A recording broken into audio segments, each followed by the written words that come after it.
Good evening friends. Saraswati classes में एक बार फिर आप लोगों का स्वागत है। मैं बीके सर आज इंग्लिश का एक नया टॉपिक लेकर के आया हूँ जिसका नाम है सिंथेसिस। सबसे पहले मैं आपको बताऊं कि सिंथेसिस अगर बोर्ड की बात करें तो यूपी बोर्ड में फर्स्ट ईयर और सेकेंड ईयर में है, हाई स्कूल में नहीं है। लेकिन कंपटीशन में इसका बहुत बड़ा महत्व है, इसलिए अगर कॉम्पिटेटिव बच्चे भी हैं तो वो इसको देखें और इसको फॉलो करें ताकि उनके कंपटीशन में अच्छे मार्क्स आएँ और वो जॉब को गेट करें। चलिए आते हैं सबसे पहले जो आप लोगों का यहाँ सिंथेसिस है इसकी स्पेलिंग देखते हैं। SYNTHESIS synthesis. सिंथेसिस का मतलब होता है जोड़ना। यहाँ जब हम पढ़ेंगे तो हम सबसे पहले यही जानेंगे कि सिंथेसिस कहते किसे हैं। तो जब हम दो या दो से अधिक वाक्यों को जोड़ करके सिर्फ एक वाक्य बनाते हैं, ऐसे वाक्यों को हम क्या कहते हैं, ऐसी क्रिया को हम सिंथेसिस कहते हैं। अब सिंथेसिस में सबसे पहले ध्यान देने वाली बात यह है कि सिंथेसिस में तीन तरह से जो है रूल्स पढ़ने पड़ते हैं। पहला जो रूल होता है वो सिंपल सेंटेंस को जोड़ करके एक सिंपल सेंटेंस बनाना, फिर सिंपल सेंटेंसेस को जोड़ करके कंपाउंड सेंटेंस बनाना, और तीसरा होता है कि सिंपल सेंटेंसेस को जोड़ करके कॉम्प्लेक्स सेंटेंस बनाना। तो चूंकि तीन तरह से है इसलिए तीनों नियम हम एक साथ नहीं पढ़ सकते और ना ही एक साथ मैं पढ़ा सकता क्योंकि ये बहुत ब्रॉड है। तो सबसे पहले मैं दो या दो से अधिक सिंपल सेंटेंसेस को जोड़ करके एक सिंपल सेंटेंस कैसे बनाते हैं उसको मैं पढ़ाने चल रहा हूँ। तो सबसे पहले मेरे प्यारे स्टूडेंट्स, मेरे प्यारे फ्रेंड्स, मैं आपको दिखाऊं कि जो पहला होता है, जो आप पहला कहते हैं कि सिंपल सेंटेंसेस को जोड़ करके एक सिंपल सेंटेंस बनाना। तो सबसे पहले सिंपल सेंटेंस कहते किसे हैं यह जानना बहुत ज़रूरी है। चलिए ध्यान देते हैं हम यहाँ, जैसे है ये माई फ्रेंड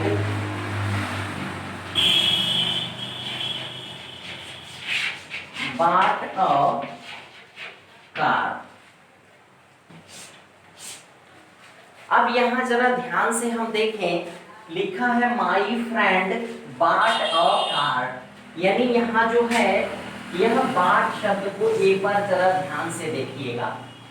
सिंपल सेंटेंस कैसे किसे हैं, ऐसा वाक्य, ध्यान से एक बार और सुनिए, ऐसा वाक्य जिसमें एक ही फाइनाइट वर्ब हो उसे हम सिंपल सेंटेंस कहते हैं। ऐसा वाक्य जिसमें केवल एक ही फाइनाइट वर्ब हो उसे हम सिंपल सेंटेंस कहते हैं। यानी जब हम दो सेंटेंसेस को जोड़ेंगे तो दोनों सेंटेंसेस में एक सेंटेंस के फाइनाइट वर्ब को हम समाप्त कर देंगे और दूसरे सेंटेंस के फाइनाइट वर्ब को उसी तरह से छोड़ देंगे। जरा एक और उदाहरण देखिएगा।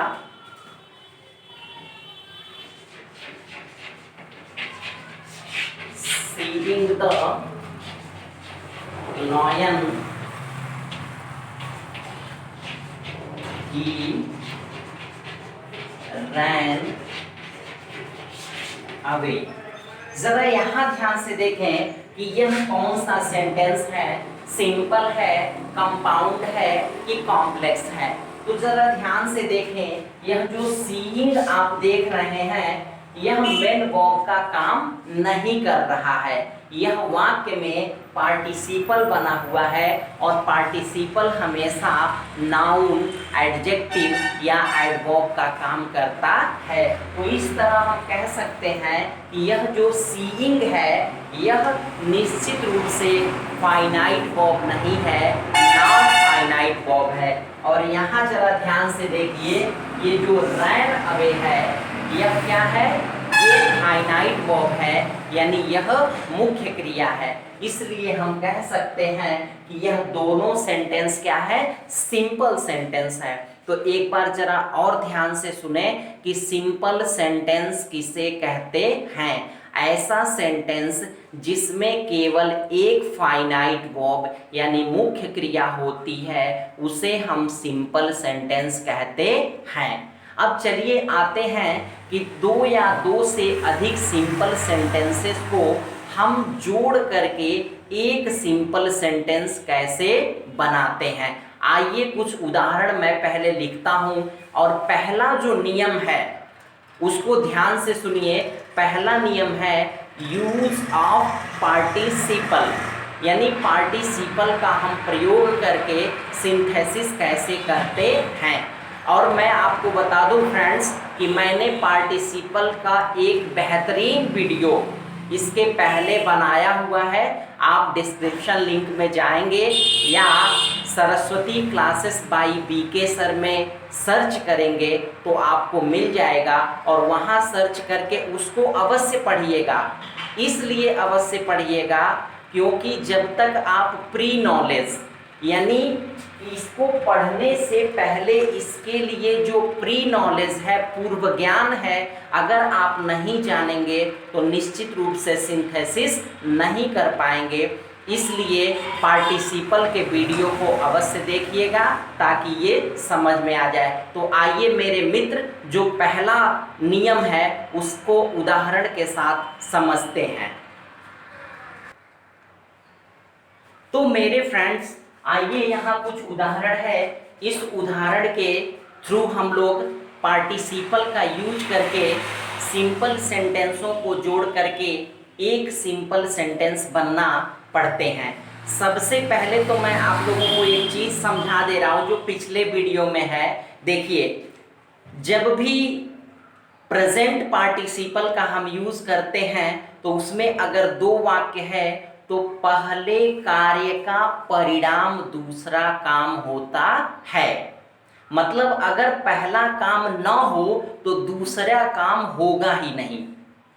और दूसरा पहचान ये है कि इन दोनों कार्यों में जो रिलेशनशिप होता है और उसमें जो समय लगता है वो बिल्कुल क्विक होता है, तुरंत। जैसे राम ने शेर को देखा, वह भाग गया। तो इसमें क्या है, जैसे ही शेर को देखा वैसे ही भाग गया। यानी अगर शेर नहीं देखता तो भागता नहीं। इसका मतलब हम कह सकते हैं कि पहले कार्य का परिणाम दूसरा काम होता है। इसी तरह जब पास्ट पार्टिसिपल की हम बात करते हैं तो अगर पहले वाक्य में जो नाउन दिया गया होता है, जो संज्ञा होती है, अगर उसकी कोई विशेषता दूसरे वाक्य में हो और वो मुख्य क्रिया की थर्ड फॉर्म हो तो उसे हम पास्ट पार्टिसिपल कहते हैं और उस नाउन के आगे ला करके हम जोड़ देते हैं तो पास्ट पार्टिसिपल के द्वारा सिंथेसिस हो जाता है। और तीसरा जो सबसे महत्वपूर्ण है, क्योंकि आप लोग प्रेजेंट पार्टिसिपल और परफेक्ट पार्टिसिपल में कभी कभी अंतर नहीं कर पाते हैं। इसमें ये होता है कि पहले वाक्य में जो कार्य होगा उसका परिणाम दूसरा वाक्य नहीं होता है। यानी एक काम पूर्ण रूप से समाप्त हो जाएगा तो दूसरा काम आरंभ होगा। यानी हम कह सकते हैं कि जो पहला काम होता है वह पूरी तरह से समाप्त होने के बाद ही अगला काम, और वो भी निश्चित नहीं होता है। जैसे अपना गृह कार्य पूरा करके राम सो गया। अब आप जरा सोचें कि अपना गृह काम किया, एकदम अच्छे से कर लिया, गृह कार्य समाप्त हुआ, फिर उठकर गया होगा और बिस्तर पे सोया होगा। कोई जरूरी है क्या कि गृह कार्य समाप्त करके वह सोने ही जाएगा? अगर वह खेलने चला गया, वह अपने मित्र से मिलने चला गया, तो इस तरह हम देखते हैं कि तमाम तरह से ऑप्शन बन जाते हैं, तो इसे हम कहते हैं कि हम इसको परफेक्ट पार्टिसिपल से जोड़ेंगे। यही अंतर जो है ध्यान रखना आपको। आते हैं, लिखा हुआ है he saw a tiger he ran away. अब जरा यहाँ ध्यान से देखें, सबसे पहले हम आपको एक चीज सिखाना चाहेंगे कि जब कभी भी कुछ भी पढ़िए, चाहे वो इंग्लिश हो और चाहे साइंस हो, चाहे मैथ्स हो, चाहे कुछ भी हो, सिस्टम का ध्यान देना बहुत ज़रूरी होता है। जैसे अगर मैथ का कोई सवाल है और उसे स्टेप बाय स्टेप नहीं लगाएंगे तो क्या कभी वो सवाल हल कर पाएंगे? बिल्कुल नहीं कर पाएंगे। तो इसमें पहला स्टेप क्या लेते हैं कि अगर यूज ऑफ पार्टिसिपल, अगर सिंथेसिस करने में यूज ऑफ पार्टिसिपल करना है तो सबसे पहले ध्यान देना चाहिए कि दोनों वाक्यों का जो सब्जेक्ट है यानी कर्ता है वह एक ही होना चाहिए। अगर कर्ता दो है, एक वाक्य का दूसरा, दूसरे वाक्य का दूसरा, तो निश्चित रूप से पार्टिसिपल का यूज नहीं होगा। तो सबसे पहले हम इसका क्या नेचर यानी प्रकृति तो मैं आपको बता रहा हूं मेरे फ्रेंड्स, मेरे प्यारे मित्रों, कि जब भी देखिए यह SEP का मतलब है सेपरेटेड, ये सेपरेटेड है और ये कंबाइंड है, COM का मतलब कंबाइंड। यहाँ सेपरेट अलग अलग है और यहाँ क्या करेंगे हम सिंथेसिस करके जोड़ देंगे। तो सबसे पहले हम दोनों या तीनों चाहे जितने भी वाक्य मिलेंगे उसकी प्रकृति को समझना है। तो सबसे पहले हम पढ़ेंगे ही सा और टाइगर और ही रैन अवे। तो हम देखेंगे कि यह जो है दोनों में जो कर्ता है वो कौन है? ही है। इसका मतलब हम सोच सकते हैं, पहले हम सोच सकते हैं कि लग रहा है इसमें पार्टिसिपल का यूज होगा क्योंकि दोनों का सब्जेक्ट एक ही है। अब दूसरे नंबर पे हम आते हैं कि दोनों में रिलेशनशिप देखिए। दूसरा स्टेप क्या है? दोनों वाक्यों में रिलेशनशिप है। क्या रिलेशनशिप है ये जानना बहुत जरूरी है। जैसे क्या पहले वाक्य का परिणाम दूसरा है, कि पहले वाक्य में दिए गए नाउन की जो है विशेषण या विशेषता दूसरे वाक्य में है, या पहले वाक्य के पहले कार्य के टोटल समाप्त होने के बाद अगला काम जारी हुआ है। आप देखिए ही सा और टाइगर, वह एक शेर देखा, वह सॉरी टाइगर लिखा हूं चीता, वह एक चीता देखा। और फिर कह रहा है कि ही रैन अवे, वह भाग गया। अब जरा सोचिए कि अगर उसने चीता को नहीं देखा होता तो क्या भागता? नहीं भागता। यानी देखने का परिणाम है भागना। तो हम निश्चित रूप से इसमें प्रेजेंट पार्टिसिपल यूज करते हैं। और इसके पहले वाले वीडियो में मैंने आपको समझाया था कि जो काम पहले समाप्त हो उसी को हम पार्टिसिपल बनाते हैं, यानी उसी में हम ING जोड़ते हैं। तो कौन पहले? पहले देखने का काम हो रहा है और उसके बाद भागने का काम हो रहा है। तो ये जो शाह है तो हमको शाह से मतलब नहीं है, मुख्य क्रिया के फर्स्ट फॉर्म में ING जोड़ेंगे। तो हम यहाँ लिखेंगे सीइंग और टाइगर, और उसके बाद यहाँ क्या करेंगे? कॉमा कर देंगे और तुरंत इस वाक्य को पूरा पूरा क्या करेंगे? उतार देंगे यहाँ, ही रैन अवे। अब आप कह सकते हैं कि यह जो है सेपरेटेड है और यह क्या है? कंबाइंड हो गया। हमने दो वाक्य को जोड़ करके सिंथेसिस करके एक वाक्य बना दिया जो है सीइंग और टाइगर ही रैन अवे।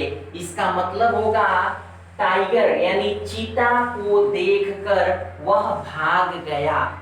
चीता को देखकर वह भाग गया। अगला देखिए जरा, Rohan raised a gun, he killed a parrot. अब जरा ध्यान से सोचिए, इसमें सबसे पहले रोहन है और इसमें ही है, यानी यूं कह सकते हैं यह ही भी कौन है, रोहन है, क्योंकि पहले वाक्य में नाउन लिखा जाता है और उसके बाद हम क्या करते हैं, प्रोनाउन यूज करते हैं, तो इसलिए ही कौन है, रोहन ही है। मतलब क्या हो गया, Rohan raised a gun, Rohan killed a parrot. अब ये जरा ध्यान से सोचिए कि वह पैरट को मारने के लिए ही बंदूक उठाया, यानी बंदूक उठाया और तुरंत ही पैरट को मार दिया। इसका मतलब हम कह सकते हैं कि जो ये रेज्ड है, उठाना जिसे हम कहते हैं, अगर वो गन को नहीं उठाता तो पैरट को नहीं मारता। इसका मतलब पहले कार्य का जो परिणाम क्या है, दूसरा वाक्य है। तो हम कह सकते हैं कि ये प्रेजेंट पार्टिसिपल से कंबाइंड होगा। तो आइए कंबाइंड करते हैं। पहला काम क्या है, रेज्ड है, तो रेज्ड को लिखेंगे रेजिंग, यहां हो जाएगा रेजिंग, उसके बाद अ गन और कामा। अब यहां जरा ध्यान से देखिए, अगर हम ही लिख देते हैं तो इधर कहीं रोहन का जिक्र नहीं है, तो यह गलत हो जाएगा। हमेशा ध्यान रखिएगा कि पहले नाउन का जिक्र होना चाहिए, इसलिए अब यहाँ ही के जगह पे हम क्या लिख देंगे, रोहन, रोहन, और उसके बाद हो जाएगा किल्ड अ पैरट।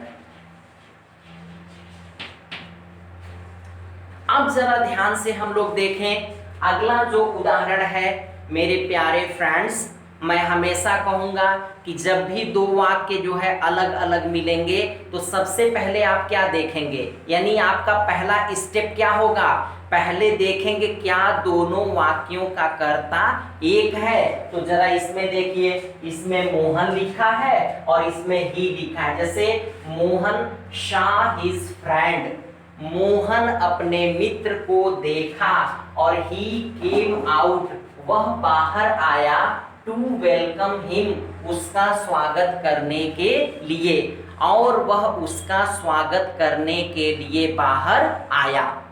तो आप कह सकते हैं कि दोनों वाक्यों में एक ही सब्जेक्ट है, मोहन ही है। मोहन ही बाहर अपने मित्र को देख रहा है और मोहन ही उसका स्वागत कर रहा है। इसलिए हम कह सकते हैं कि दोनों वाक्यों का कर्ता एक है, तो हो सकता है कि पार्टिसिपल का यूज हम कर सकते हैं।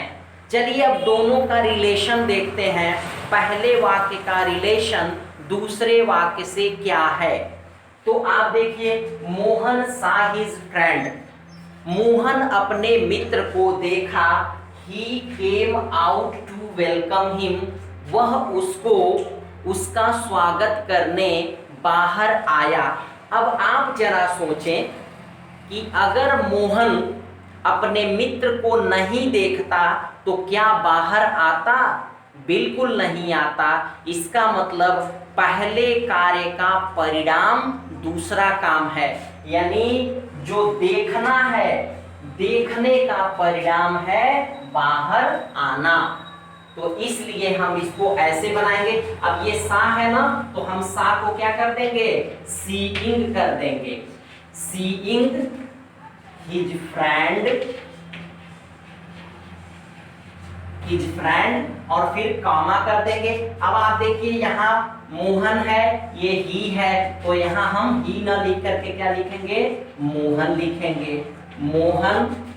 उसके बाद है came out to welcome him, ये हो गया। अब जरा अगला उदाहरण हम ध्यान से देखते हैं। अगला नेक्स्ट एग्जांपल जरा देखते हैं। Meera found the purse was lost. अब यहां जरा ध्यान से देखिए, मीरा फाउंड, मीरा पाई द पर्स माने पर्स, चाहे बटुआ, मीरा बटुआ पाई, और कह रहा है कि द पर्स वाज, यानी बटुआ था, लॉस्ट माने खो गया, बटुआ खो गया था। तो अब इसमें जरा ध्यान से देखिए कि इसमें मीरा यहाँ करता है और इसमें जो है करता पर्स है। जरा ध्यान से देखिएगा कि दोनों का कर्ता क्या है, दो है। तो यहाँ दो से मतलब मत ध्यान दीजिएगा, ध्यान ये दीजिएगा कि यहाँ जो है, यहाँ भी पर्स है और यहाँ भी पर्स है, और इस पर्स की विशेषता है कि वो पर्स क्या था, खोया हुआ था। यानी कह सकते हैं जो पहले वाक्य में पर्स है उसकी विशेषता दूसरे वाक्य में है, और यह लूज, लॉस्ट, लॉस्ट यानी मुख्य क्रिया की थर्ड फॉर्म है। इसका मतलब हम कह सकते हैं कि इसमें पास्ट पार्टिसिपल हम बना सकते हैं। यानी यह लास्ट किसकी विशेषता बता रहा है, द पर्स की, इसलिए हम द पर्स के पहले जो है यहाँ, सॉरी द पर्स के पहले यहाँ लास्ट लगा देंगे। इसलिए जो कंबाइंड होगा हम कहेंगे मीरा फाउंड, उसके बाद क्या हो जाएगा,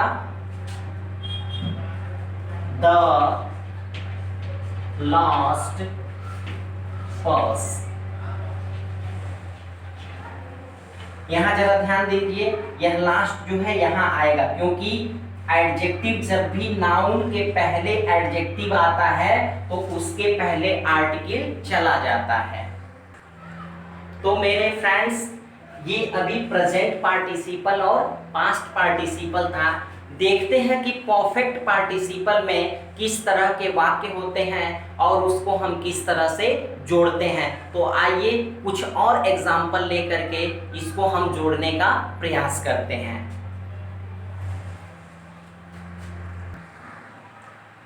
तो फ्रेंड्स, कुछ उदाहरण फिर आपके सामने हैं, और इस उदाहरण को मैंने परफेक्ट पार्टिसिपल बेस्ड किया है। जरा ध्यान से देखिए, सबसे पहले मैं आपको हमेशा कह रहा हूँ स्टेप बाय स्टेप आप करेंगे तो निश्चित रूप से कहीं गलती नहीं होगी। तो पहला स्टेप हम क्या करेंगे, देखेंगे कि क्या दोनों वाक्यों का कर्ता एक ही है या नहीं है।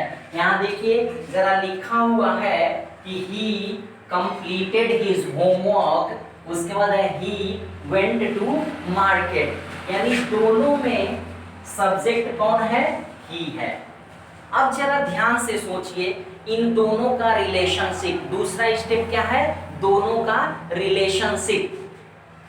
वह जो है ही कंप्लीटेड हिज होमवर्क, वह अपना गृह कार्य समाप्त कर लिया, और फिर कह रहा कि ही वेंट टू मार्केट, वह बाजार गया।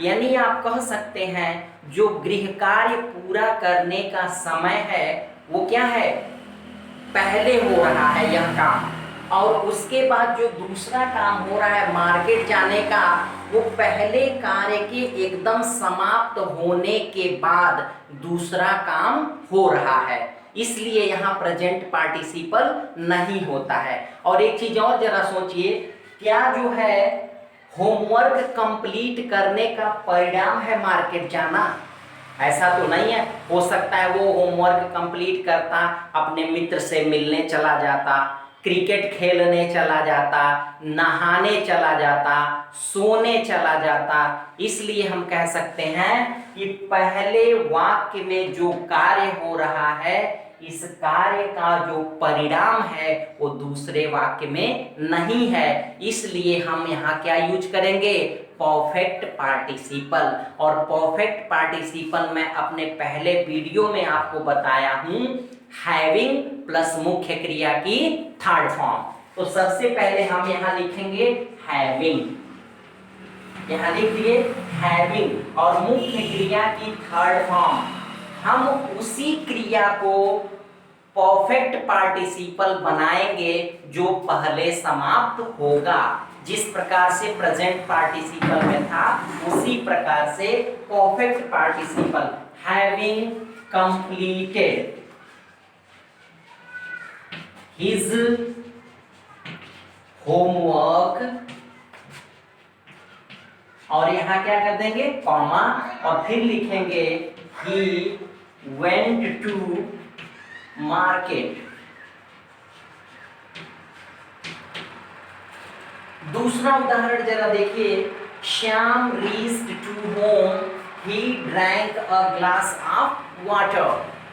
सबसे पहले हम ध्यान देंगे क्या पहला स्टेप क्या दोनों का कर्ता एक ही है। तो यहाँ देखिए, यहाँ श्याम है और यहाँ जो है ही है, तो आप कह सकते हैं कि दोनों का कर्ता क्या है एक ही है। यहाँ नाउन लिखा गया है और यहाँ प्रोनाउन लिखा गया है। अब जरा दोनों जो कार्य हैं, जो दोनों मुख्य क्रिया है, उसका रिलेशन देखते हैं। क्या पहले का परिणाम दूसरा है या दोनों काम जो है अलग अलग अंतराल पे समाप्त हुए हैं। तो पहले कह रहा है कि रीच्ड टू होम, घर पर पहुंचा, और फिर कह रहा है कि ही drank a glass of water, वह एक गिलास पानी पिया। अब जरा सोचिए कि श्याम अगर आ रहा है, श्याम अगर, ये श्याम जो है, यहां ध्यान से देखिए कि श्याम जो है घर पर पहुंच रहा है, और पहुंचने के बाद आराम से आप सोच सकते हैं कि हो सकता है कपड़ा निकाला हो, चुपचाप बैठ के रेस्ट किया हो, और उसके बाद आराम से एक गिलास पानी पिया हो।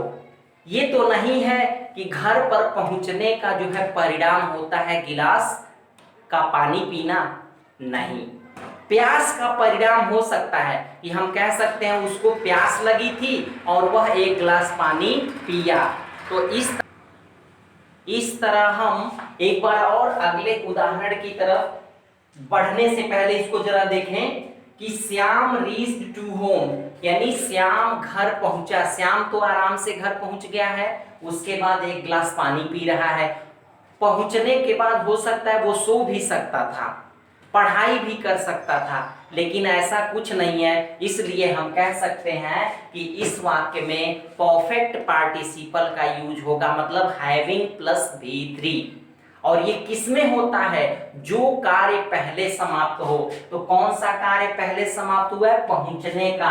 तो हम यहां लिखेंगे ऐसे, श्याम रीच्ड, इसमें क्या करेंगे हैविंग लगा करके, इसमें लगाएंगे हैविंग, उसके बाद क्या करेंगे रीच्ड, उसके बाद है टू होम, और यहाँ क्या कर देंगे कॉमा कर देंगे, और उसके बाद बाकी उतार देंगे। आप लिखेंगे यहाँ ही, अब यहाँ जरा ध्यान से देखिए, चूंकि हम यहाँ श्याम जो है, श्याम का जिक्र कहीं नहीं आया है, इसलिए इस ही के जगह पे हम क्या लिख देंगे, श्याम लिख देंगे। यहाँ हो जाएगा श्याम, और ये drank a glass of water, यहाँ पूरी तरह से हम क्या करेंगे उतार देंगे, लिखने की जरूरत नहीं है, इसीलिए मैं उतार दिया। अब अगला आप देख सकते हैं, अगला उदाहरण है कि राम रोट अ लेटर और he gave it to his servant. अब ध्यान से देखिए, सबसे पहले देखेंगे क्या दोनों का कर्ता एक ही है, तो इसका भी और इसका भी, यानी Ram wrote a letter, Ram एक पत्र लिखा, he gave it to his friend servant, वह इसे अपने नौकर को दे दिया। अब जरा ध्यान से देखिए पहले कि राम ही जो है प्रथम वाक्य में भी करता है और दूसरे वाक्य में भी क्या है करता है, ठीक है, क्योंकि ये ही कौन है, राम है। अब जरा ध्यान से देखिए दोनों का रिलेशनशिप, जैसे लिखना और क्या होता है देना, दोनों का रिलेशनशिप। अब हम कह सकते हैं कि अगर राम लेटर लिख रहा है तो कोई जरूरी नहीं है कि वो अपने सर्वेंट को ही दे, वो खुद भी ले जा सकता है या रख सकता है या किसी और को दे सकता है। तो हम कह सकते हैं कि पहले कार्य का परिणाम दूसरा कार्य नहीं है, पहले कार्य के पूर्ण रूप से समाप्त होने के बाद दूसरा कार्य शुरू हुआ है, इसलिए हम इसमें क्या करेंगे, पहले वाली क्रिया, क्योंकि ये कार्य सबसे पहले हो रहा है, लिखने का काम पहले हो रहा है, इसलिए हम इसमें perfect participle having plus V3 लगा देंगे। तो यहां देखिए क्या होगा, हैविंग, उसके बाद है यहां रिटेन, हैविंग रिटेन और लेटर, और कामा कर देंगे। अब यहाँ ध्यान से देखिए, यहाँ प्रोनाउन है तो हम इस नाउन को यहाँ लेकर के आएंगे, तो यहाँ लिख देंगे श्याम, सॉरी फ्रेंड्स, यहाँ जो है श्याम न हो करके राम यहाँ है, इसलिए हम लिखेंगे राम, उसके बाद हो जाएगा गेव, और उसके बाद क्या हो जाएगा, इट टू हिज सर्वेंट।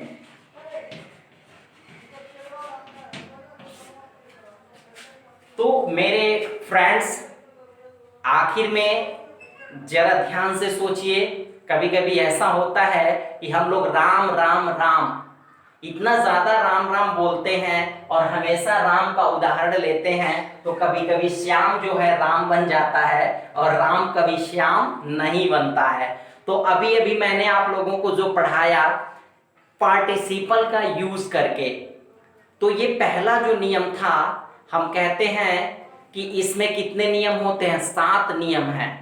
अगर सिंपल सेंटेंसेस को जोड़ करके सिंपल सेंटेंस अगर बनाना है तो कितने प्रकार का होगा नियम, यहाँ 7 नियम है, और जिसमें अभी आप मात्र एक नियम पढ़े हैं, यूज ऑफ पार्टिसिपल, उसके बाद यूज ऑफ इन्फिनेटिव, ऐसे करके 7 नियम धीरे धीरे आप लोगों को पढ़ाया जाएगा। मेरे प्यारे मित्रों, मैं आप लोगों से एक अनुरोध करना चाहूँगा कि अगर मेरा वीडियो, अगर मेरा चैनल आपको पसंद आ रहा है, मेरे वीडियोस आपको पसंद आ रहे हैं, तो निश्चित रूप से लाइक करिए, शेयर करिए और कमेंट भी करिए, ताकि हमें और ज़्यादा उत्साह मिले और मैं और ज़्यादा वीडियोस लेकर आऊं, चाहे वो यूपी बोर्ड से संबंधित हो, चाहे कंपटीशन से संबंधित हो। इस तरह से एक मेरी टीम कह लीजिए है, मैं बीके सर और मेरे सहयोगी वीपी सर हैं, जो कि केमिस्ट्री और बायोलॉजी के वीडियोस डाले हैं, और मैं इंग्लिश का वीडियो डाला हूं। आगे चल के मैं हिंदी कंपटीशन के लिए हिंदी के भी वीडियोस लेकर आऊँगा। तब तक आप लोगों से मैं विदा चाहूँगा, और मेरे चैनल को आप एक बार सब्सक्राइब ज़रूर कर लीजिएगा, ताकि जो भी वीडियोज हम लोग सेंड करें उसका नोटिफिकेशन सबसे पहले आप तक पहुँच जाए। Till then, bye bye.